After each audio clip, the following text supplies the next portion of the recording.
வாழ்க வளமுடன், வாழ்க வையகம். நான் உங்கள் சிங்கப்பெண் சிங்கிள் பேரண்ட் ஃபேமிலி.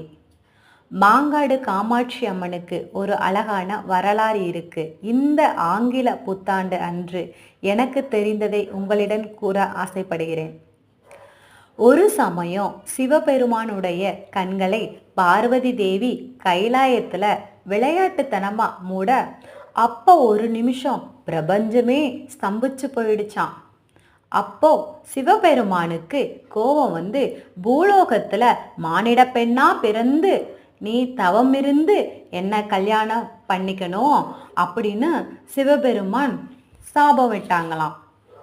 அதனால மாங்காட்டு காமாட்சி இங்க, அதாவது மாமரங்கள் நிறைந்த இந்த காட்டுல குழந்தையா பிறந்து வளர்ந்து கல்யாண வயசு வரும்போது சிவபெருமானை நினைத்து தவம் இருந்தாங்களாம்.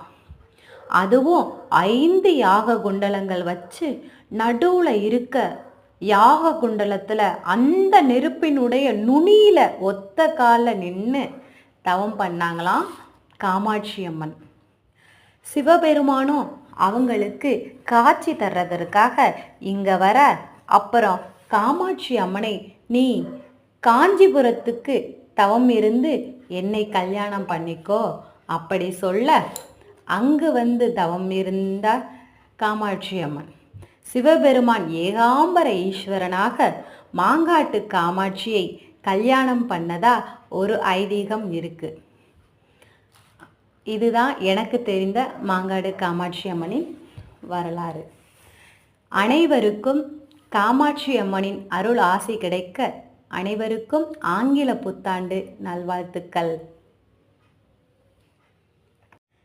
இந்த காமாட்சி அம்மனின் வரலாறு உங்களுக்கு பிடிச்சிருந்துச்சுன்னா ப்ளீஸ் லைக் பண்ணுங்கள், சப்ஸ்கிரைப் பண்ணுங்கள், கமெண்ட் பண்ணுங்கள்.